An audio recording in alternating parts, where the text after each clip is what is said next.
What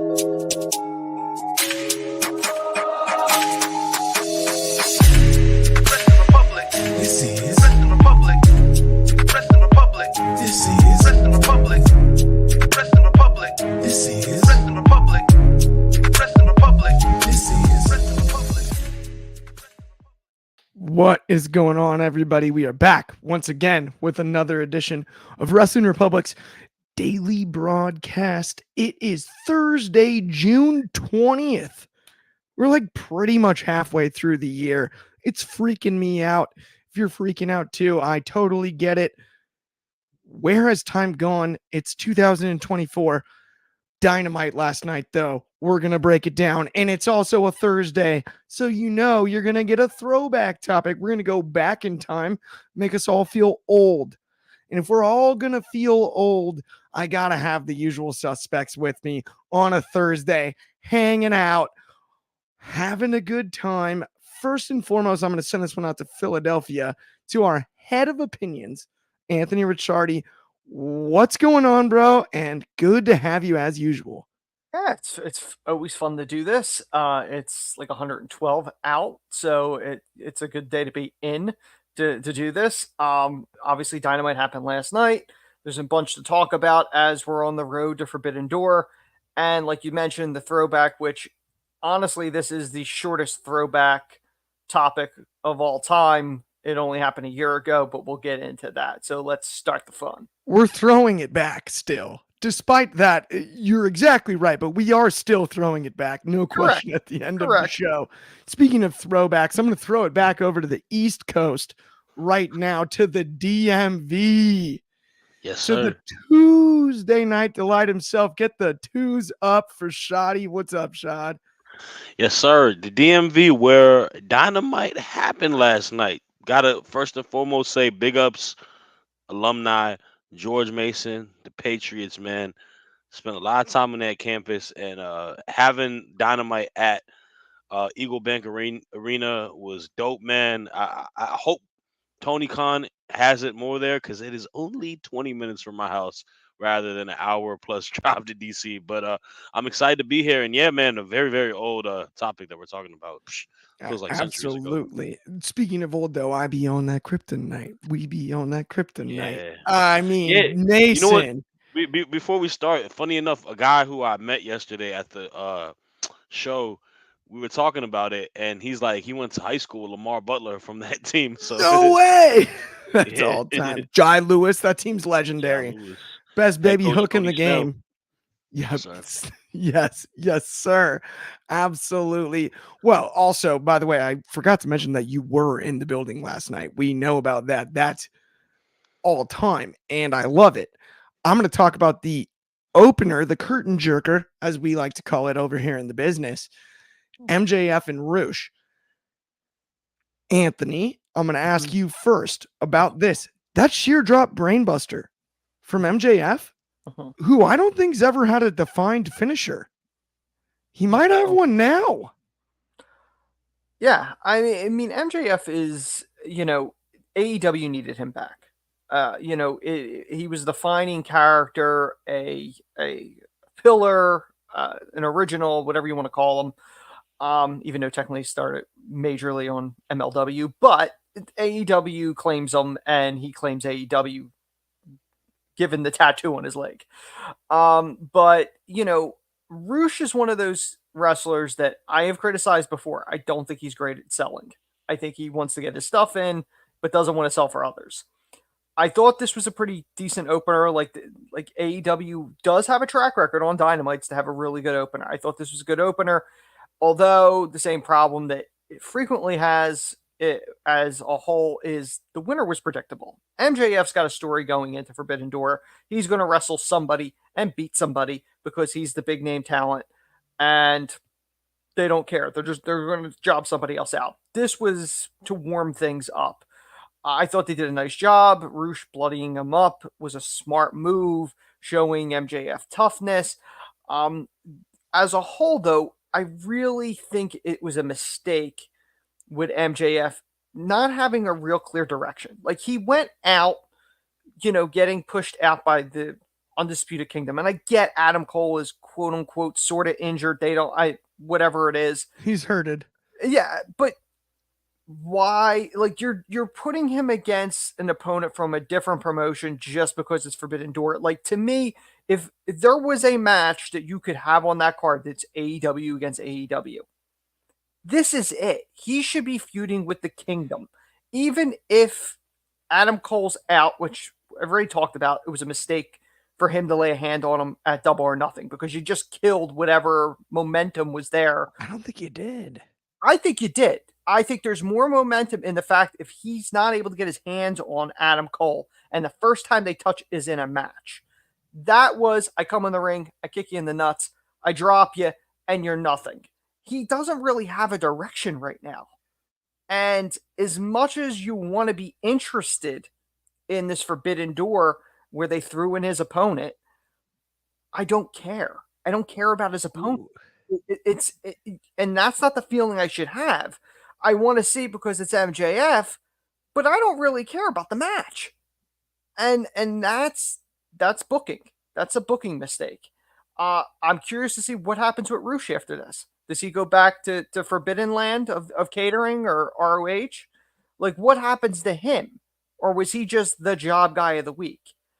I think AEW really needs to figure out what direction they want to go with stuff as a whole. See, I thought the match was so competitive that it made Roosh look good, it made MJF look good, and then Hechicero is no joke, and it is Forbidden Door. So I do understand, and this is one of those things that, like, don't get me wrong. To your point, Anthony, we complained for what, 7 years about gimmick pay-per-views with WWE? Oh, I've always hated them. We've long complained about gimmick pay-per-views. This is not an AEW exclusive issue. But you need a story, and right now there's no story other than this guy against that person. I did like the way that it was delivered personally, and that's where Shad, I got to ask you, in the building, did it feel different on that? The match itself, though, I think we can all agree the match itself was awesome. Yes, absolutely, for sure. So let me just put this in perspective. I feel like arena in building feeling is always going to be different than what we see on television. I'm watching it as I'm watching an indie show, no commentary, just enjoying the match for what the match is. And if we're breaking down the match, I thought it was a very, very well wrestled match. This was a good showing for Max coming back from hiatus, reminding people that he's not just a character, he's also a phenomenal professional wrestler. And I thought he had a pretty solid dance partner in Roosh. You could feel the animosity and tension, the hard hitting, style between both of them. And it plays off of MJF kind of being the funny, sleazy jerk compared to the bull, the El Toro, like Blanco, the Roosh. And it was good. And I enjoyed the match. I thought it was a well wrestled match. I thought it was one of Roosh's best showings in the ring. And it's just another, check for MJF on how good he is as a wrestler. Now, talking about Forbidden Door, this is something I have an issue with the WWE as well. It's the fact where we go into these pay-per-views that are so short in a time span from the last one, where you kind of, put yourself in a corner what type of booking can be done. And that's kind of what we're going on with here. Like him and Hechicero is his name, right? Hechicero. Ichichero. Wow, I said that really well just now, huh? Ichichero and MJF. I mean, I'm a fan of him now. I think he's had great showings in the ring, and I think on paper it's a very, very good wrestling match to be had. But it doesn't have the storyline to garner a lot of attention. But I'm willing to cut it slack because, like you said, it is Forbidden Door. These are set to be the matches that are, A versus B from different, AEW versus the world. It's just, it's difficult with other bookings surrounding the card, obviously with the main event, which is, we'll talk about later. It's probably the right call, and, other bouts. And it isn't much of a fault of AEW, more so who they are going against in regards to who's a hot commodity or who's well known. Like at the end of the day, we are going to have to sell tickets. And I get Anthony's point. It is the fact that it is Max, and it's,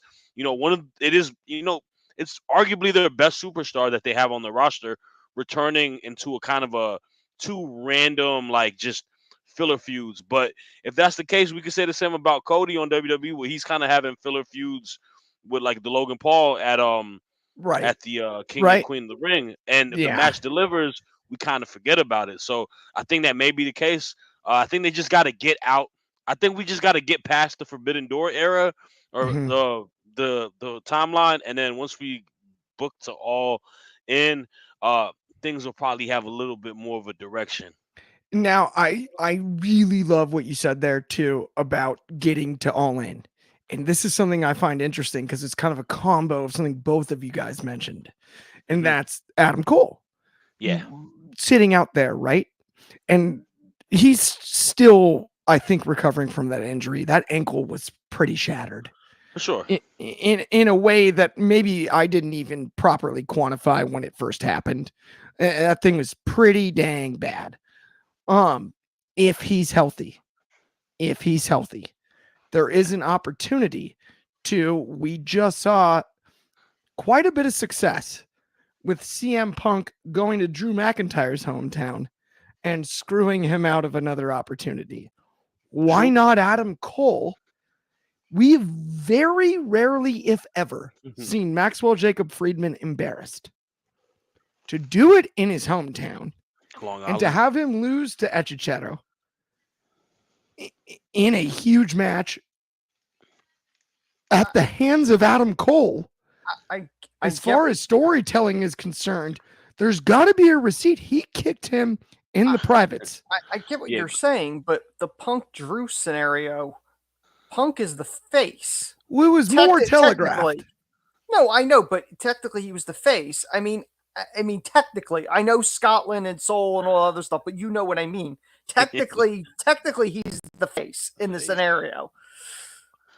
He's face adjacent. Max is the face, but so isn't I it more actually impactful if it's the heel? no, I actually don't. I mean, I don't think it really matters on. I think you could. The thing is this though, Max and MJF. Sorry, Max is MJF. MJF and Punk are kind of two of the same in a sense, right? They're that Mhm. dual figure that is a. You just love him for the character, but Yeah. he's also an incredible heel. And to Clark's point, I want to be mad at that, but it only works if we know Adam Cole is gonna wrestle sooner than later. Because if it's a point where Cole is continuously out for a long extended period of time, then we need to divert and have him do something else. Like, we'll talk about another segment with him last night. The crowd went crazy for that. There's so much talent on that roster that could be utilized in feuds. I mean, I like just seeing Pac and Claudio wrestle, and even a lot of people on the Rampage card. Like, there's a lot of guys that are talented that you can pin him to have feuds with, and it will be something to kind of pass the time and go through it. Like y'all said, the Yeah. Kingdom, Kyle O'Reilly, super talent. I mean, not Kyle O'Reilly, Roger Strong, Roddy. Right. super talented dude, right? Can definitely do his due diligence. He's been in the business for a while. I mean, you could sign me up for that. In a weird way, though, one thing I will say about Max is given his return, yes, we know that the Adam Cole storyline, to Anthony's point earlier, that's the most important thing. I don't think it derailed it. I think they put a bookmark in it. And a sensical bookmark given the timing. I mean, the way he quickly disposed of Adam is what killed it. Because But he didn't. But Adam's not clear to wrestle, and it's yeah, but then they shouldn't that's have not done part of the that. story. But the low blow, he's gonna get receded. He's going to get receded on. It is. To your There's point, an opportunity to tell a broader story. It wasn't needed. He's a wounded bird in a sense, right? So he can't take off or make any flight for it. But everything matters on when he comes back. Like I feel like that's kind of where I'm at with it. Like if he can't wrestle anytime soon, then we do have. You can kind of worry about it where fans might lose interest of it, but it is Cole, and he is like a guy that AEW fans do love a lot. And look, man, AEW was chanting for AR Fox last night. The fans were chanting for AR Yeah, Fox, so they do a good job being tuned with who they like and the fans of specific people on the roster. uh, So and I mean, also remember with Cody Rhodes, for the year between 39 and 40, we had to sit for 6 months through Brock Lesnar and all of this different stuff where he's not even eye to eye or on the same brand as Roman Reigns, and we all kind of know what we're working towards. yeah, Is the that's true. there's at least a surprise factor in the fact that he did dispose of Cole. Well, now wait, if Cole has something on the back end of it, it's going to be more surprising, and that I think is to me from a writing standpoint, they're different flavors, but they both work. There's no doubt about that. I mean, I don't necessarily want to see everything coming, right? Like, they got us for 5 seconds with Cody and Rock, but we all knew for a whole year Well, what one match was going to be.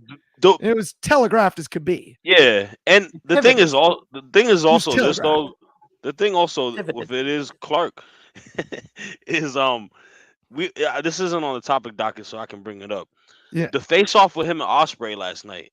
Oh, yes. That's gonna fans are gonna want to see that. And that's whatever big time pay per view you have coming up. That is the match. Yep. That's gonna be, and that could be a feud that could be generational for AEW because those are two guys that are like immense talents and two different styles of wrestlers, personalities, and all that. So I love it. We do have to move on though, topics wise. Let's talk about the tag team division. Everyone knows I'm a huge tag team fan. I had no problem with this. I like everything about the match. Please stop with these qualifying things where it's like you beat the champions and don't get the belts. I hate it. I hate it. I hate it. I hated it so much. I love that the Acclaimed got the win, and I'm excited for the actual tag match now. But didn't it just spoil it for us? They're going to get 1-1. It's the same 50-50 stuff I complained about for 5 years from 2015 to 2020. It just bugs me to death. It bugs me to death. Both teams are great. Presentation was good. I have no complaints other than do it a different way.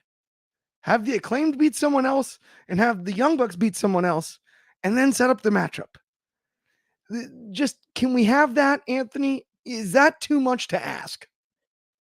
I've said before, I am not a fan of the eliminators or what was WWE calling them? Contenders matches. They weren't number one contender matches. Title contender matches. The title contender matches. I hated those. To me, like if you're going to have the champion win, just make them title matches. In this situation, obviously the challenger won. I mean, I think, obviously the Young Bucks are supposed to be the team in control, the out of control EVPs, which that's a side note, which I can go much longer.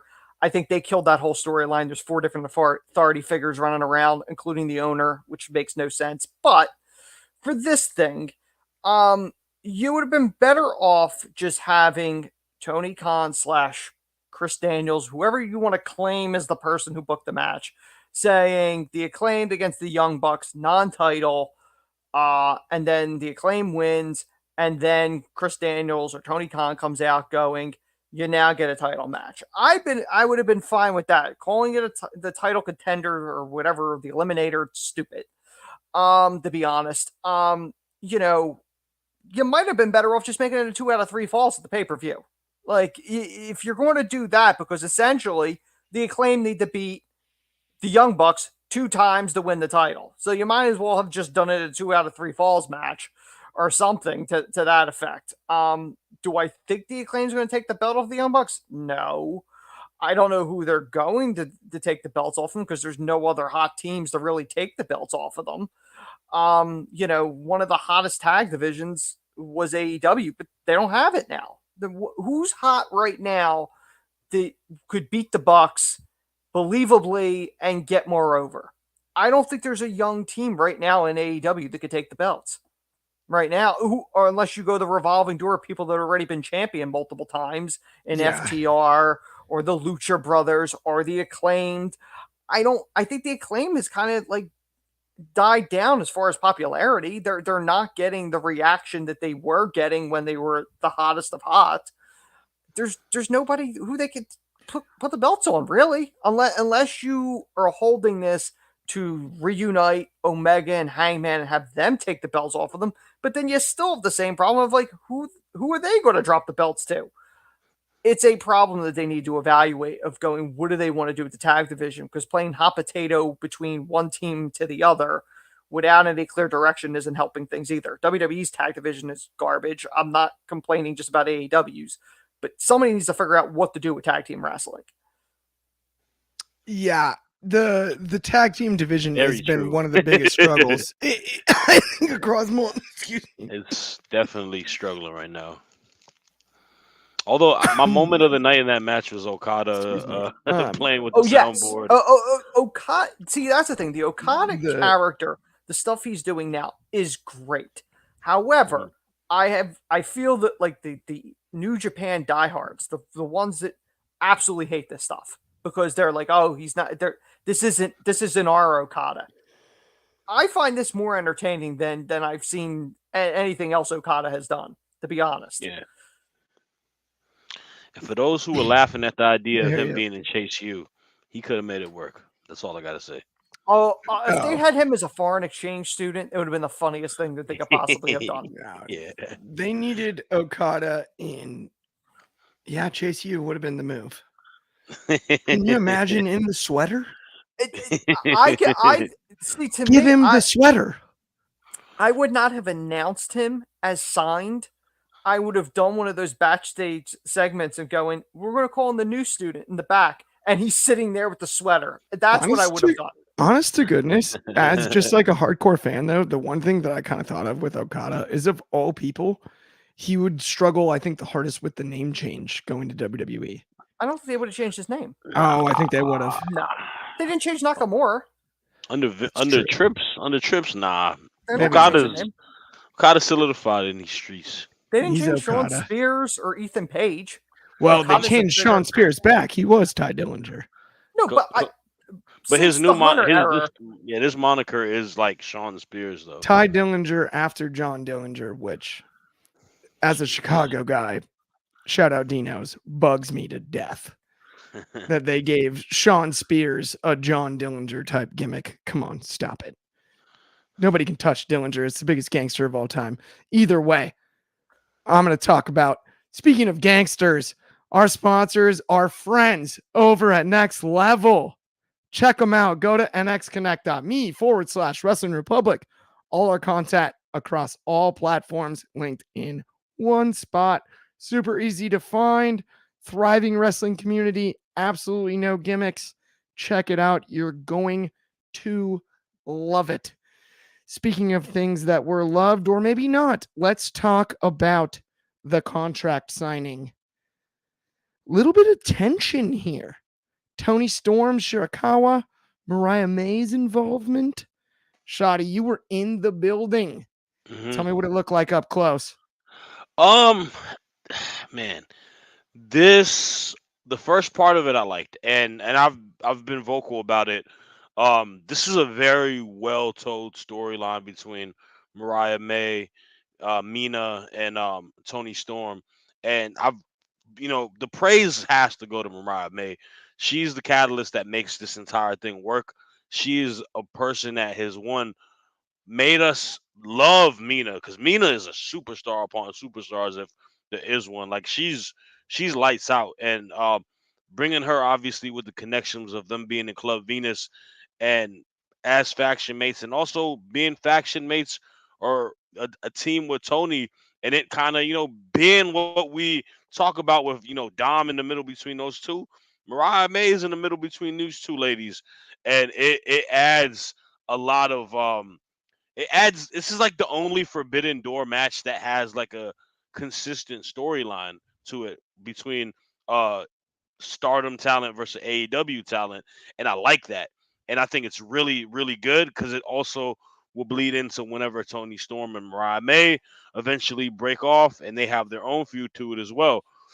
My issue with the contract signing yesterday was Saraya and her new little faction with Harley Cameron and Anna Jay, and it's not more so an issue with Saraya as a talent and just those three women, but I don't see a reason why they're continuously kind of like an extra feud tied to an already set feud.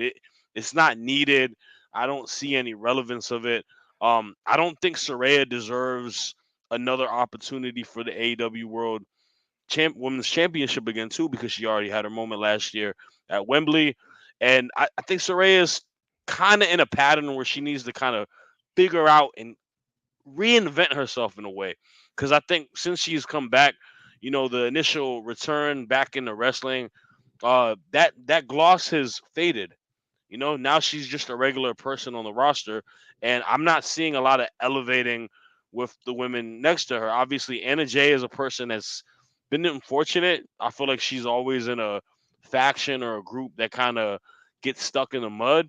And now you added to this, and Harley Cameron's doing a great job. I think she's one that is really talented, but it's not because of Saraya. That's because of Harley Cameron, her being that entertaining. And I don't have a lot of interest to see her and Tony Storm conjoined by the hip in storylines anymore, bro. Like it's kind of old. They already fell off the whole Outcast thing.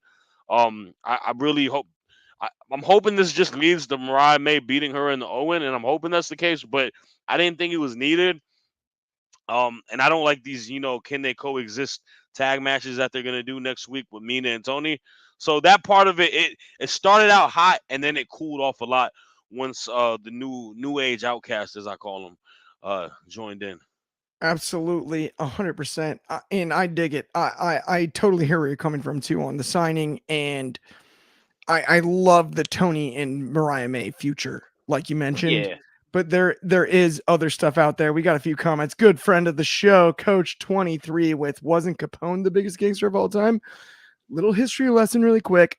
Arguably, yes, you're right as a Chicago guy. But when you're talking Chicago gangsters, Capone's like the Stone Cold Steve Austin of Chicago gangsters. John Dillinger is like the Shawn Michaels. He had 2 Hall of Fame careers.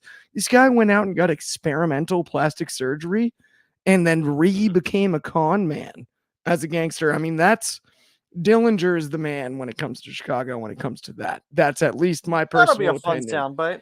I'm just saying, if we're talking Chicago gangsters, that's what we're talking about. My mom said fire. Like, yeah. Love you, mama. Let's move on though to Nyla Rose versus Chris Statlander. And how often do we get to see a tombstone these days? I'm just saying, I'm outside of graveyards. I don't see them very often. And we used to get them in wrestling regularly. So I was delighted by it. Obviously, Shad, I'm going to toss this to Anthony, but you know the history with Nyla Rose in the DC DMV area. Super cool to see her in this spot. Takes the tombstone like a champion. I thought the match was excellent. What were your thoughts on it, Anthony? Oh, it's the one of 3 times a year that we get to see Nyla come out of catering because AEW doesn't use her. It's a shame because she could be their Nia Jax, and no pun intended. I mean, she really could be a dominant women's champion in that company and have people chase her, but they don't use her, and it's a shame. And you go into this match, same problem that they have every week.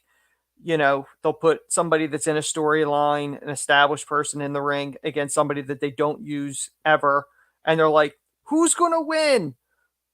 You know, Statlander was going to win. That's not a knock on the women in this match. They absolutely delivered.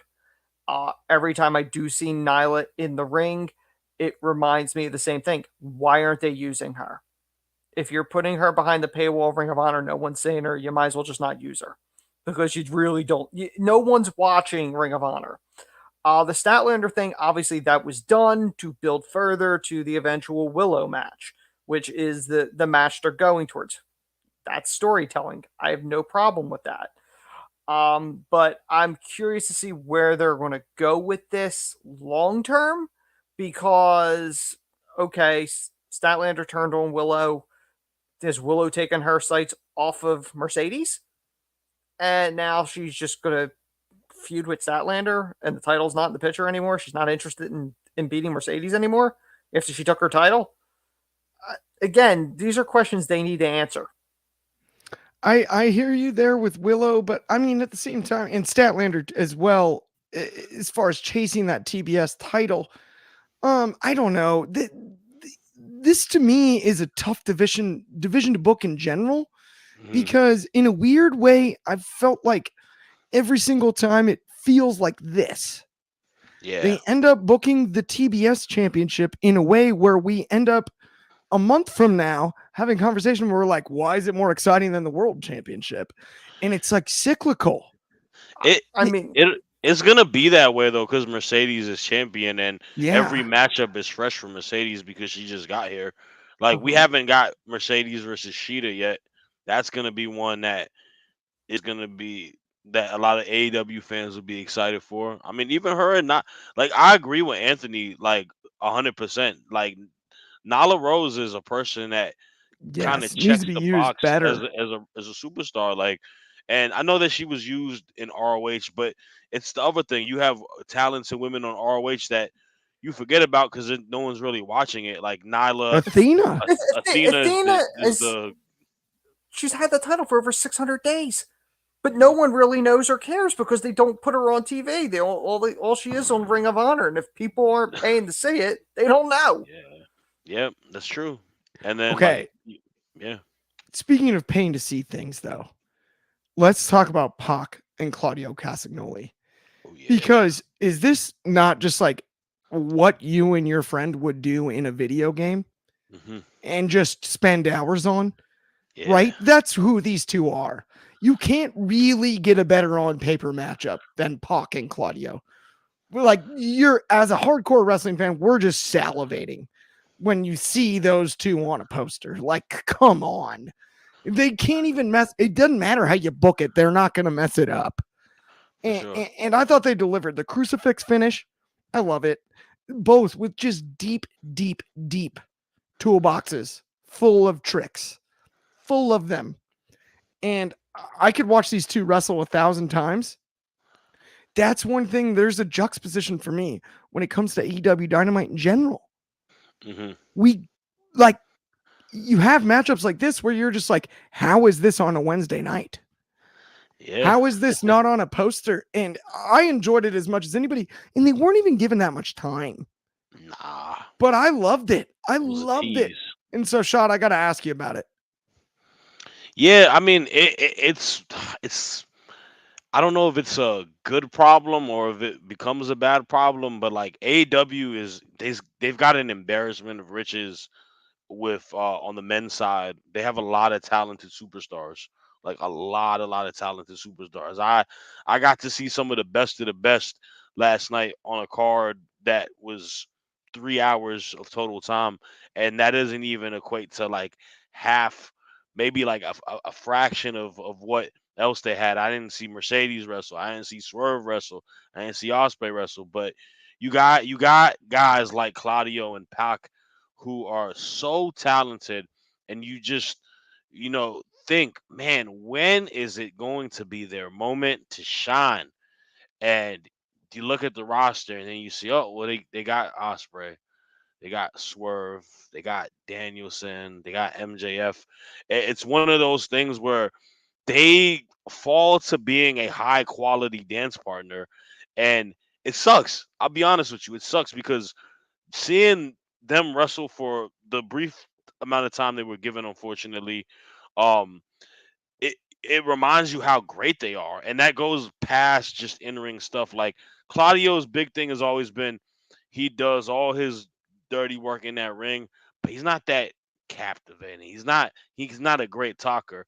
I don't think he's that bad of a talker, and he also has like like I hate the word, an aura, a presence to him that looks like a champion. Like I remember him and Roman feuding in Roman's early stages of being champ was great work. Pac is great at he's great on both sides. He's such a interesting character just Yeah. in general. And like he's really one of my favorite professional wrestlers in the world in general. Like the stuff he did as Adrian Neville in NXT to what he does in AEW is top notch. And you want to see these guys put in position. Now, obviously, the Owen Cup tournament is happening. I think Pac deserves an opportunity to win this tournament and get a opportunity to main event in Wembley. The ties of him being from the UK, Yes. as talented as he is, how long he's been in AEW, he deserves it, bro. He doesn't need to win it, obviously, but just giving him that moment, he deserves it, man. Because Give him the moment. sign me up for Pac versus Swerve or Ospreay. That's a good segue for the next topic. I am so with it too, because you think about Pac and like in WWE, he was the man that gravity forgot, right? Hmm. No, they really did, because he's built like a freaking fire hydrant and he floats like Montez Ford. It Like makes this, no sense. His body awareness and his ability to manipulate his body in the art that is the performance art that is professional mhm. wrestling at times. Like the It hang is time is crazy on this. virtually Like, unparalleled yeah, at his size too, because that is not a guy you'd want to meet in a dark alley either, nah, he's a right? star. He's a stocky dude. He's no gymnast, but he's athletic enough to be one. And that's a different equation from many other wrestlers of his He similar skill set. and man, he's a fascinating character. He can cut a hell of a promo if given the opportunity to. He's got like that, like the whole bastard, like just Yes. insane, He's deranged physically guy. intimidating with the Yeah, hair and with the body type. He's yeah, 5'9". He can stare at a guy. He could stare at a guy 6'5", dead in the eyes, and be more physically intimidating. And you yeah. cannot say that about very many people. You really can't. Like it's just that's exclusive to a guy like Pac. Speaking of though, let's talk about last night. We had multiple contract signings. We had Mhm. multiple events. We had multiple matches booked when it comes to that scenario. This one, there has been a lot of discussion on this very platform, on multiple platforms, on all kinds of places about Swerve's run thus far. This was back on the train tracks in my eyes personally. I'm going to go first on that because he stood and looked Ospreay right in the eye and got to him. And Ospreay was amazing on his end from a promo standpoint. I'm equally as complimentary about Ospreay this week as I was a week ago after last week's Dynamite. But this was different because now this was the Swerve we asked for. This is the vindictive Swerve. Do you want to make it personal? The way he said that, oh, I got goosebumps. I got him again, me saying it, repeating his line. Got goosebumps. Like, do you want to make it personal? Boy, do I hope they make it personal. I'm just saying. Please continue to make this personal. We've only got 1 week left, basically, right? But make this real personal. Get really nasty with these two. And then rip the roof off of the building in Long Island. Anthony, your thoughts on last night's segment before I go to you, Shad? Yeah, I mean, I've openly criticized the booking of Swerve. They haven't made him a big deal. I thought last night's promo as a whole was a really solid moment for this feud and for this angle. Ospreay obviously got off several very impressive verbal kill shots on Swerve, including mentioning Kill Shot, which was the character he was in Lucha Underground, and saying, "Well, you had a hit row, I have a hit list," and starts listing off all the people he's taken out over the years, which I thought was great. However, as bad as he beat Swerve down, Swerve nailed the final shot, which threw Ospreay off. When Swerve starts mentioning Ospreay's wife and kid, Yep. That got personal. And that was something that no one else has touched on. No one's touched on Ospreay's new wife and son. Ospreay has mentioned them. Not, I don't believe he's ever mentioned their names, but Swerve did, and that threw him off. And I thought it was interesting. Swerve didn't. The Ospreay did not react to his wife's names being mentioned. He reacted to his son's name being mentioned, and that was, I thought, very interesting, just as a whole. You know, seeing Swerve getting dark and playing mind games, that's what you need. You need, that's the Swerve that got over. That's the Swerve that the fans got behind and wanted him as champion. Since then, he's been very neutered by creative. This is the Swerve you need to push going forward. Not just with Ospreay, but just in general. And you book him as a legitimate champion and not just he's holding the belt temporarily. He's transitional until we give it to somebody who we want, whether it's Bruv at some point or somebody else. You need to keep pushing Swerve because he's over. And I know Ospreay's over too, but you could have them both over. You don't have to. You don't have to have Ospreay beat him like that and be, you know, ultimate Bruv with 2 belts. You don't need that. Not right now. I like that. I think, you know, you keep Swerve as champion for a while. I don't know who you get to take it off him other than Ospreay at some point. Because, I mean, you could do Max, but at some point, you know, when you're talking about Cole screwing Max over, that's the match. If Adam Cole's going to screw him, you screw him out of the title. The same way Punk screwed Drew. If Adam Cole's interfering and costing Max a match against somebody from CMLL, who cares? It's not going to do anything. Right. But if it's a belt's involved, if a title's involved, and it's something meaningful to Max, then it works. But if it's just a match, does it carry the weight? I do understand, but I will say this about Swerve. When he flashed that grin a few more times than normal last night, he was having fun. That big smile, that was the Swerve we've been looking for. Yes. And the vindictiveness in the Swerve Strickland character returned, and that doesn't make him not a baby face. That's what got him that over. In 2024 is the hardest part about this. It's the anti-hero. He can be look, Coach 23 gave me good analogy on my Chicago Gangsters thing, but there are different types of absolute gangsters. And that's what Swerve is. And when he has that, doesn't make him a bad guy. You watch a Bronx Tale, who's the real bad guy? Nobody's sure, right? There is no real bad guy. You watch gangster movies like that, that's who Swerve is right this second, right? He's the villain you root for. And that's a hard role to carry on television all the time. And I think while some of the criticism over the last few months was warranted, I had this feeling that we would get all of Swerve at some point. And I think we're on the precipice of another upswing. Shad, obviously you being in the building last night, do you have similar feelings about that with Swerve Strickland?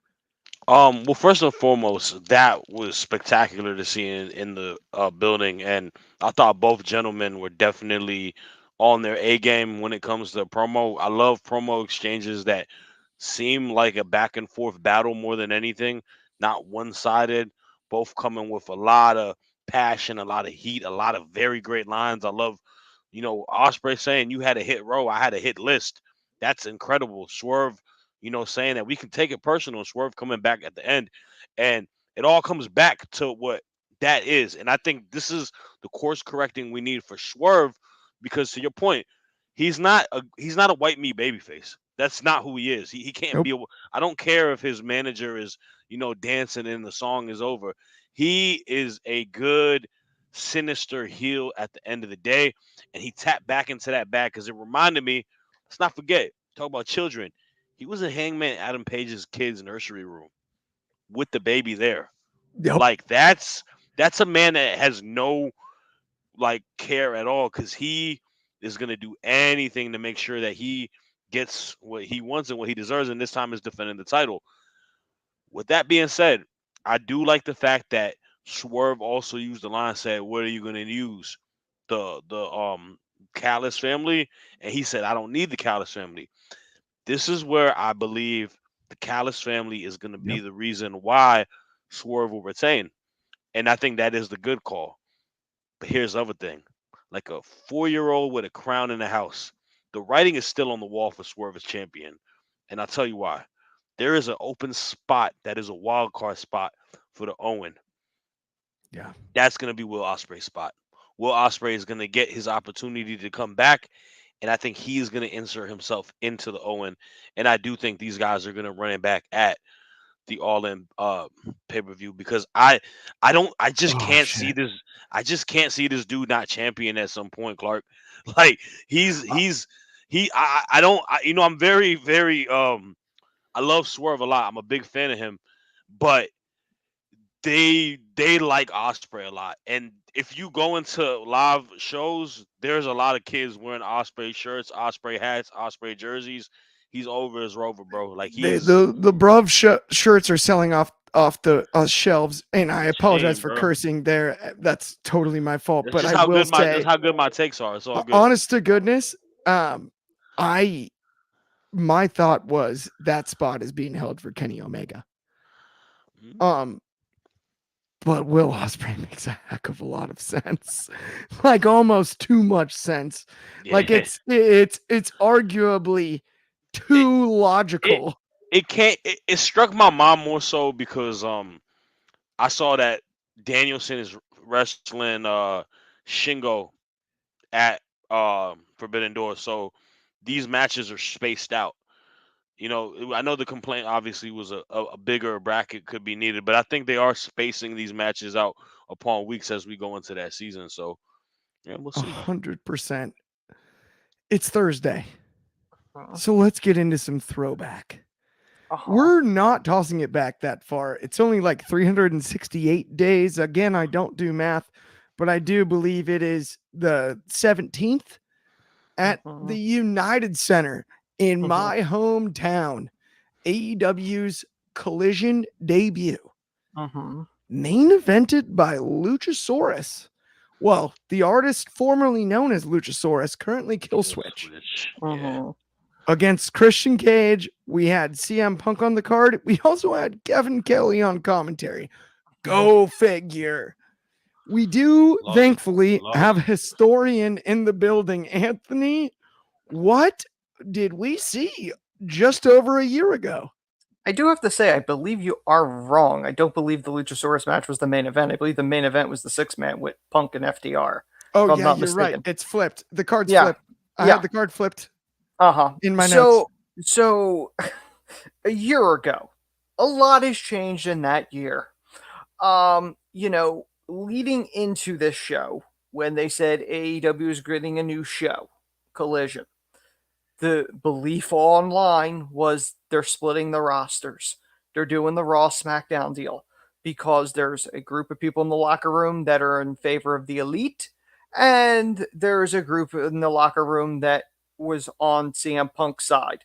And I remember saying, I'll take it to the table. I'm like, are they going to split the rosters of the problem children, the Punk people here, and the Elite on the other? And Tony Khan was trying to keep them separate. Instead of making money on the whole thing and trying to turn the real life turmoil into a story and making money, egos and everything got involved, and that all went. So a lot has happened in that year. Obviously Punk is gone. He's feuding with Drew McIntyre in WWE, and it's kumbaya, and everyone loves him there. Kevin Kelly is out of AEW. There's rumors he's going to sue. Looking at the other pieces that are on this card, obviously Luchasaurus isn't even Luchasaurus anymore. He's Killswitch. He won the TNT title, although Christian claims he won the title that night and counts that as part of his reign. Andrade was on that show against Buddy Matthews. Andrade's back in WWE. Miro defeated Tony Nese. Tony Nese right now is in banishment for the most part on Ring of Honor and in a quasi feud with Hook and Samoa Joe. Miro's not even on TV anymore. Sky Blue and Willow beat Tony Storm and Ruby Soho. Ruby is pregnant, and Tony Storm is now timeless. And Punk and FTR. She's been timeless for like over a year. No, because this was the Outcast. She was with Ruby Soho. This was prior to her being timeless. Oh, this is with Ruby. Okay. Yes. And Punk and FTR was in the main event against Samoa Joe, Jay White, and Juice Robinson. That team didn't last. Obviously, Jay White and Juice are 6-man and whatever nonsense. I mean, Joe won the title. No, but right now, Joe is mentoring Hook. Like, I mean, as a whole, a lot has happened within that year confine. But, it's one of those things that, Collision was, there was some buzz there. And my concern, and I know you and I disagreed with this on air, Clark, I said I think a Saturday night time slot at 8 is a death nail. They're not going to get the ratings. And it shows that they are struggling at the ratings, which I expected. And the show has a different feel and a different buzz, and it's not what it was when Punk was there. So a lot has happened within that year. I hear you there for sure, and we definitely did disagree, and I still disagree on I think Friday night's as hard as any time slot. Saturday night, you're more inclined to stay in if you're going to go out on Friday post work, especially in major cities. That's at least just the way I look at it from a rating standpoint. If you're going to have a shot at people sitting on their couch on a weekend night, you got a better shot on Saturday than you do on Friday. I do understand the ratings haven't reflected that, but I also think that there's just multiple factors at play. So it is one of those like just odd scenarios, but I love how you broke that down because it is true. So much has changed.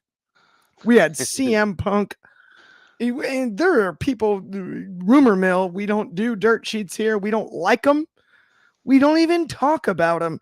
But I mean, there were people over there playing in the mud, talking about, CM Punk, it's not dirt sheets now that has been brought to the light by Mr. Philmeister. Being fully involved in all kinds of things. Punk being a big factor in all of this. Obviously, everything broke down. It's one of the most fascinating things to me. It's like we tried to bring back Saturday night's main event with Prince. And then they were like, we've got Prince's understudy. One thing, they paid coming up next. They paid for Elton John's music for the intro, and Punk delivered the famous, he had the belt in the bag, and also referred to himself as One Bill Phil. Yep. And talks about counterfeit bucks. Yep. Got him. I mean, it's talk about great pro wrestling stories that were never paid off. It is one of those things that's tough. It's weird, though. I think after a year of Collision, it's going to be really difficult to ever garner the interest you had in that opening episode. And a lot of it had to do with the organic nature of Punk returning.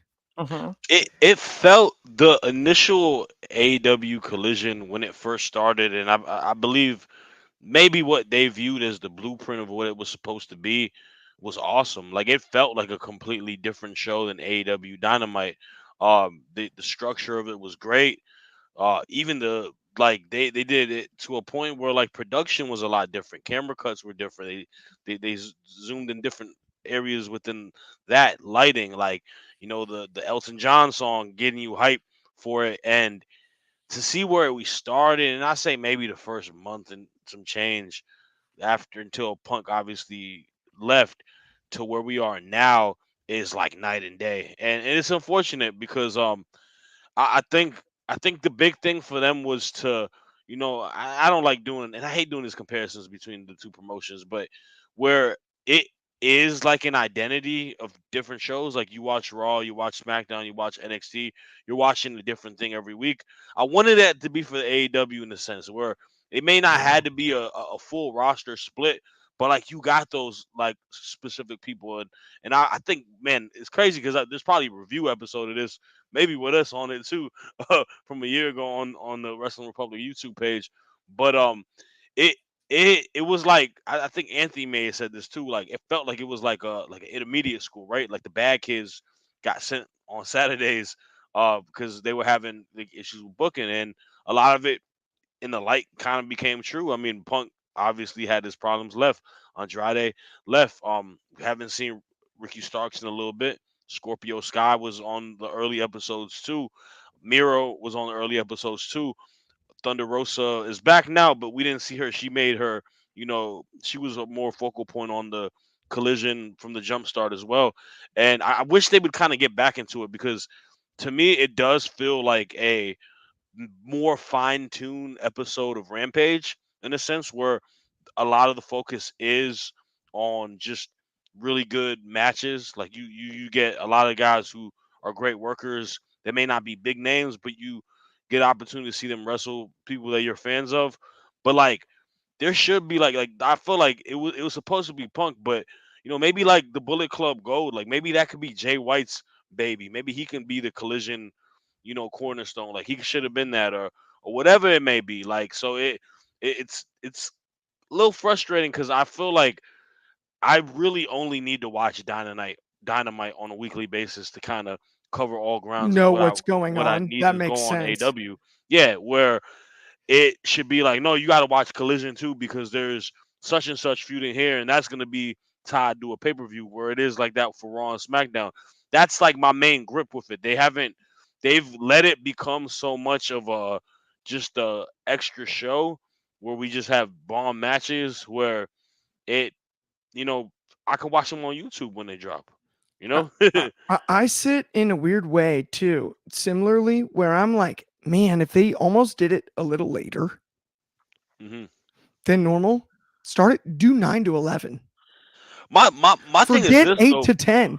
Yeah, and thinking about time zones, especially in the US, Yeah, forget 8 to 10. Do it 9 to 11 on Saturday. So that's the night you go to dinner Mhm. yeah. and you do something, whatever. You come back, 7:45, you shower, you change clothes, you lay down on the couch. hmm Oh, now it's pro wrestling. Wrestling. That makes sense to me. 8 o'clock, I'm still coming home from dinner. I, Right. I gotta be honest. I think they would have been better off, and I know it's typically a pay-per-view night. I think they'd be better off airing it on Sundays because I think there's more people at home on Sunday Sunday makes a night. lot of sense. Sunday night. I Yeah, think but Sunday just night is with the football, smarter play. And then but then you go against college football though. when Yeah. you do pay-per-views on a Sunday, just like WWE did with Sunday Night Heat, that's your lead-in. You don't need the buy-in. You air Collision leading into the pay-per-view, and that's your sell for the show. I think Sunday night would be a smarter play as a whole for them with this. But the problem is, like Shad said, I feel compelled to watch Dynamite every week. I don't feel compelled to watch Rampage or Collision. If I hear a match is on there and I kind of want to say it, then maybe I'll check it out. But as a whole, like I don't feel compelled that I need to watch any other show under Yeah. the AEW banner other than Dynamite Weekly. Totally. We got a quick comment really quick before we go home here. Collision should be their SmackDown, but it sadly turned to Shotgun Saturday night. Coach 23, I respect that, but I will say this. Shotgun Saturday night provided us with the Sultan, aka Rikishi. It's the first time he got on air on the debut episode in the main event. This is the first time he was ever featured in a major spot on WWF television at the time, WWE now. But and I do have we one did quick. get the Sultan. I do have one We've quick got joke. we're at I have 59:05. So one you very can't quick thing. possibly Very be quick enough. I can.